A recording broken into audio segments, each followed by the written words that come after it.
Still in the capital, motorists in Nairobi can now breathe a sigh of relief after the High Court stopped the Nairobi City County from implementing an increase in parking fees.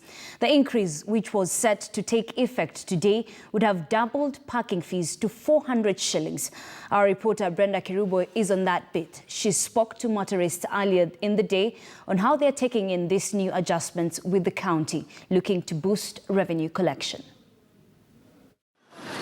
10 a.m. Kenyatta Avenue.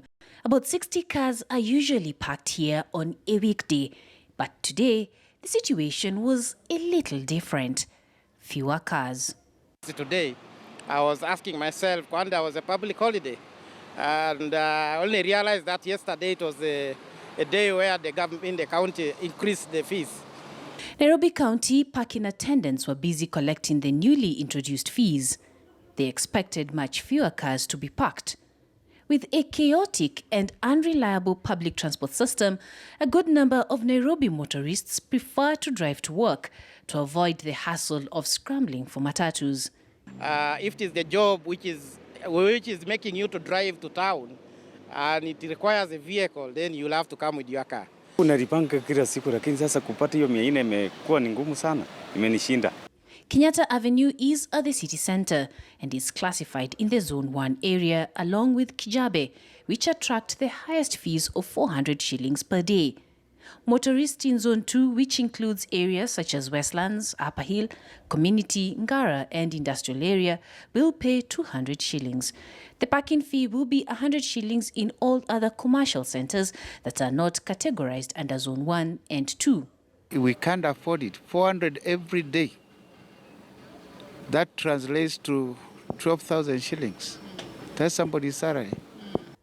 In the circular by Nairobi County, private vehicle motorists will fork out 7,000 shillings for a seasonal parking ticket for 1 month, 18,000 shillings for 3 months, 32,000 shillings for 6 months, and 55,000 shillings for 1 year. Brenda Kirubo, KTN News. Meanwhile, the Federation of Public Transport Operators have vowed not to pay the newly introduced parking fee that was expected to be effective this morning. Following a directive by the Parking Service Director Tom Tinega on the new parking rates, the Federation now claims that introducing new regulations and bylaws that are not backed by the stakeholders' participation is a threat to public transport. The directive by City Hall has divided parking areas into 3 zones, among them the Central Business District and Kijabe, which are to attract the highest parking rates of 400 shillings per day. Unconstitutional that the Assembly can pass a finance bill without stakeholder participation. That as public transport operators, we know that mobility for Nairobi residents is the responsibility of the county. Public transport operators, being private investors, need to be given incentives by the county instead of squeezing every cent out of them. In fact, in a discussion, in a meeting, personally he was asking us how much can we afford? And then he was noting. So for the 14-seater, which had been hiked to 5,000, came to 3,250. That's 650. That is 650. Okay? And that is the rate. That's the parking fee for the 14-seater that has been used, that has continued existing since 2014. Yeah, up to now. Now, what Tinega and his group, or whoever is in charge, has done is to revert the whole thing to the undiscounted rates of 2013-2014. Putting in or adding costs of operation couldn't translate to anything. It is private business, which people who have invested are looking forward to getting revenues in return to their investments. Already, we do pay what we feel is excess as seasonal ticket. An average of 5,000 shillings is paid on a monthly basis.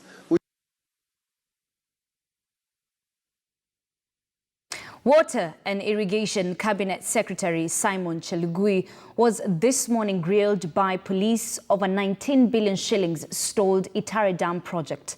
Now, Chelugui was summoned to the Directorate of Criminal Investigations headquarters, where he was questioned for hours. It was the first time Chelugui was facing the detectives who have been gathering evidence in the case. He has previously denied any wrongdoing. Let's now link up with our reporter Mark Namaso, who has been following up on this story and now joins us live from the DCI headquarters. Mark, I trust you well. What can you tell us about what transpired during the grilling session?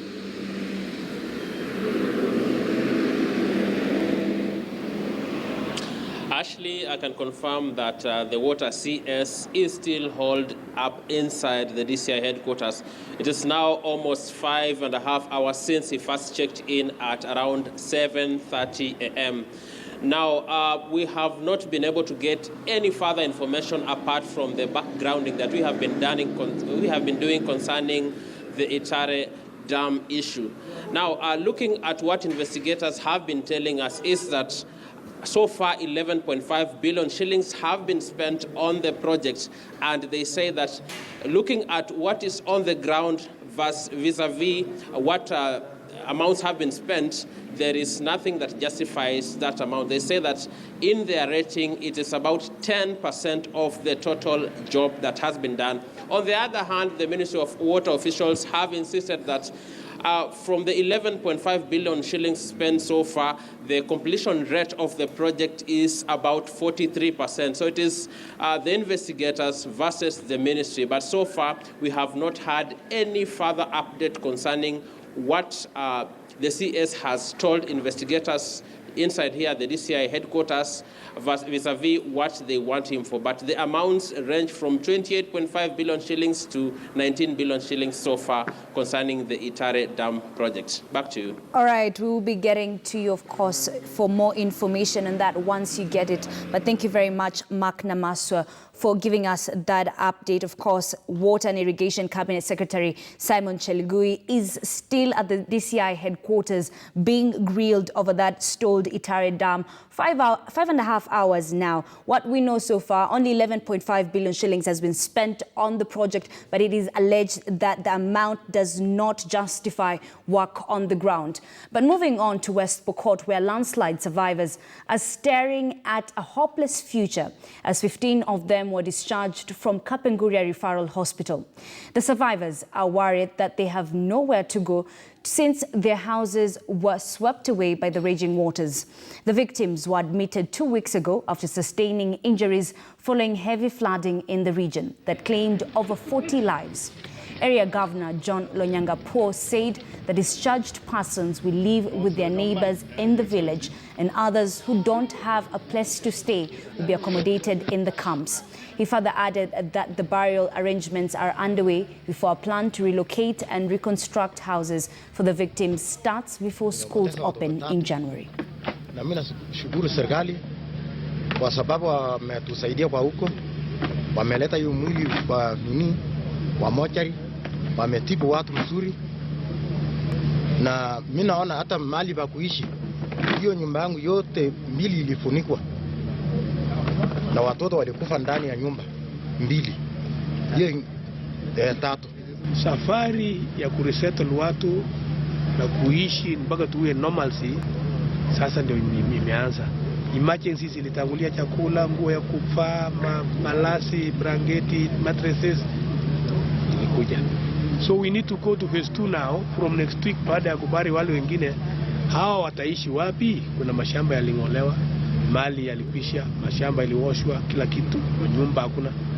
So that's why we have asked development partners wenye wana uwezo watusaidie sasa building materials. Quite an unfortunate situation, but we are glad that they're okay. Now, Senate Finance Committee today met with 15 governors that have defaulted paying pending bills and risk missing out on transfer of shareable revenue for this financial year until they clear the pending bills. The money owed to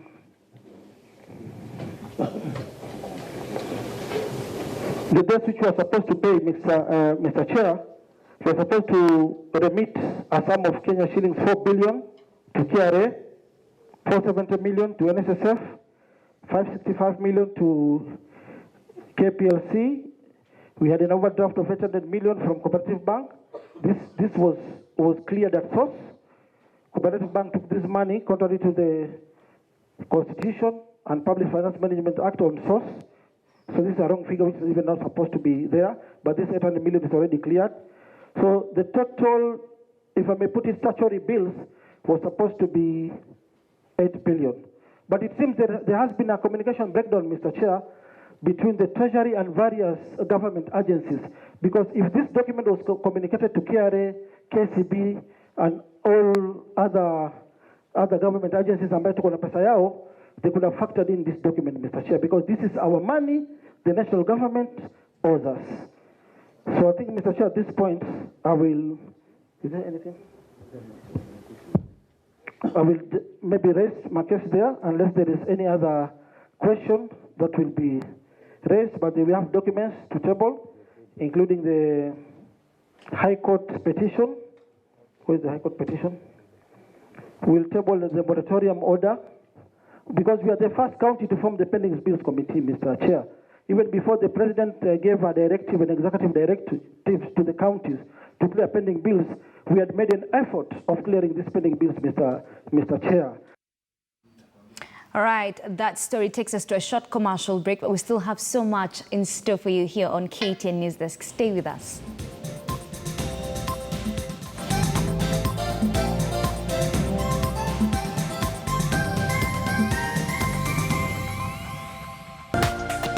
This is KTN News.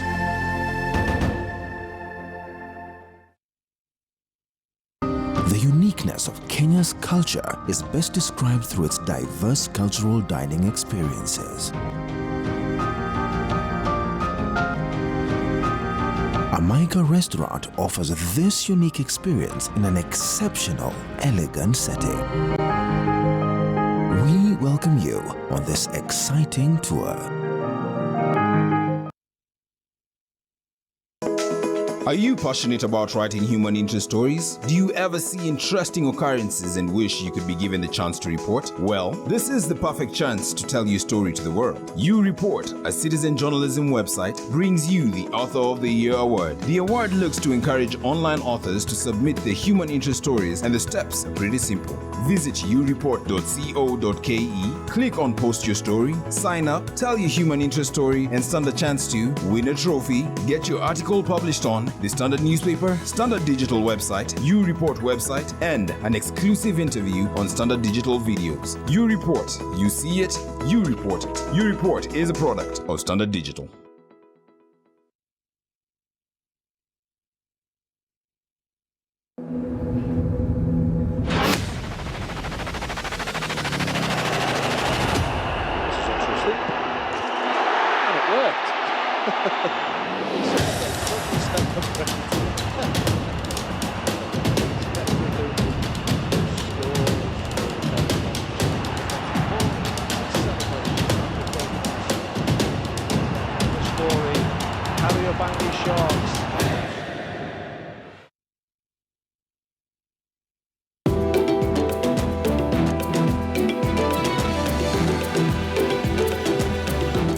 Report, brought to you by 88 Nairobi Condominium, a project by Lordship Africa.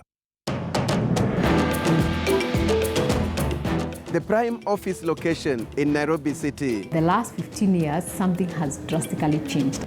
Changing the city's skyline. The architecture in Upper Hill is very contemporary. Infrastructure is a major issue. Different stakeholders have got different challenges. We have a lot of space in here. Can one live and work in this neighborhood? There is here a huge demand and requirement for good quality residential. The rising Upper Hill and what it means to the city and the economy. A Jams Media production for KTN News this Thursday at 8:30 p.m.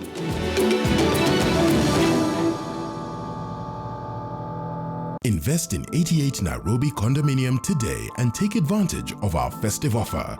Visit our show apartment on 2nd Ngong Avenue or call 0712 288 888 to experience luxury living.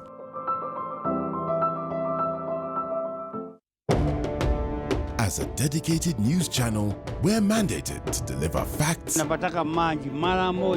Facts. The book publishing industry, there's millions that's lost. And more facts. We do not dictate the time a child leaves his school. It is why we have a dedicated team that works both behind and in front of the cameras to go deeper and further into every story we report on. This is the risky journey that many mothers go through. The Scrap Metal Network has established a hidden but lethal outfit, making sure that we bring not only the truth, but also the whole story. We value your feedback and welcome any comments, queries, or complaints regarding our news content. You can get in touch with us on SMS 22155, call 0719 012 450, or email feedback@standardmedia.co.ke, or you can send us a letter on Post Office Box 30080-00100, or deliver it to our offices at Standard Group Center, Mombasa Road, Nairobi. This is KTN News.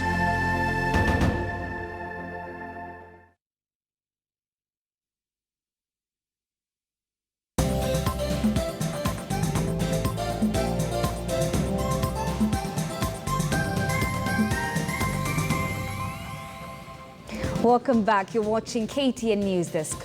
The Embu Council of Elders now say they have no trust in the National Assembly in passing the BBI report.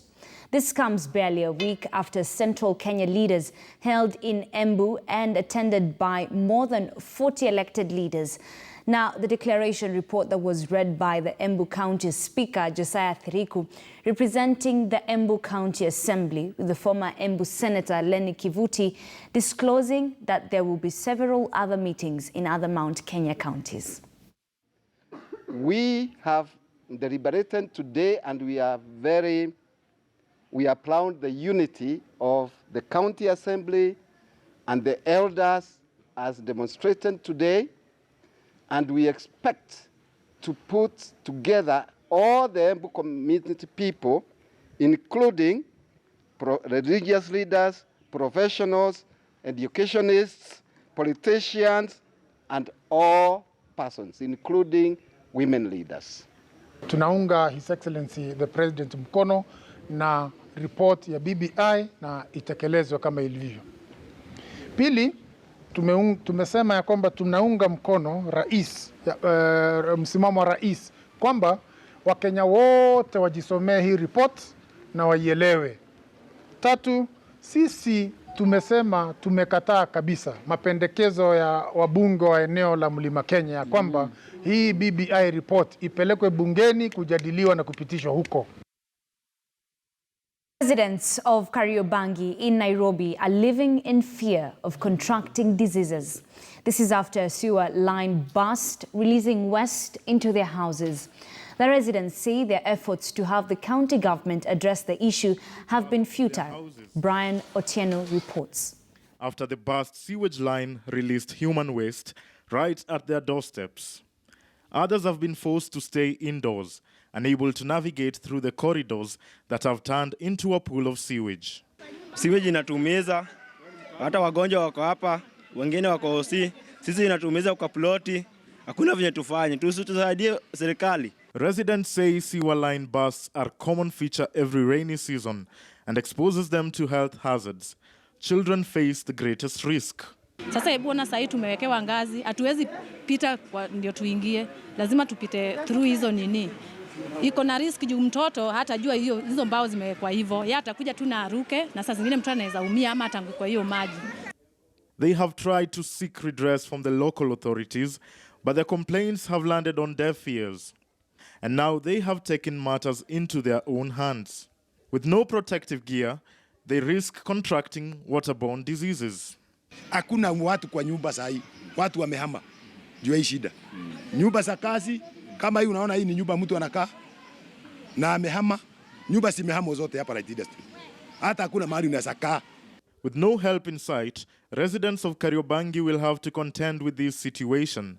And with the weatherman warning of more rains, their troubles will likely persist until the end of December, when the rains are expected to end. Brian Otieno, KTN News. More than 500 health workers in VIHIGA County today protested, demanding their 9 months payment and how the Public Service Board fired them recently. 528 health workers who were irregularly employed in VIHIGA County were recently sent home. The workers were dismissed through a Gazette notice which appeared in local dailies this week.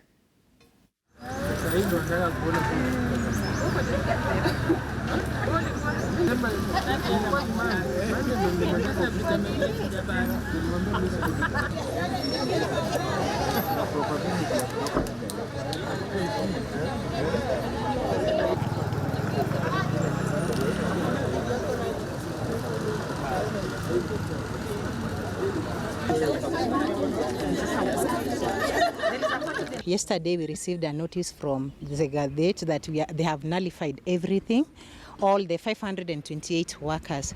Purposely we are here because of our salary. We have salaries from May to date. We want the county government of VIHIGA to pay us salary.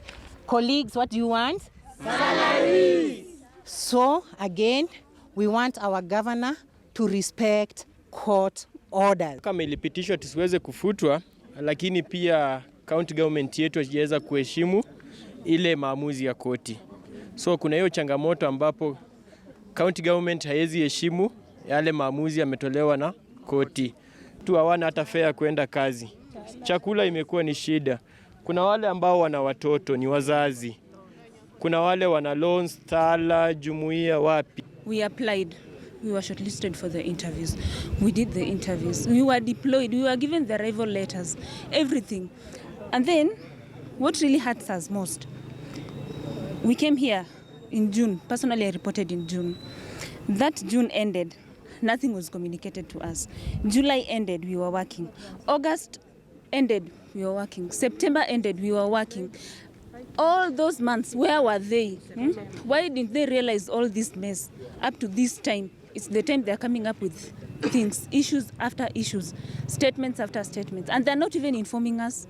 We just wake up and we find things in the media, Facebook, WhatsApp, everything is just trending. You don't know anything. Why don't they just call us and sit us down and tell us, iko hivi na hivi?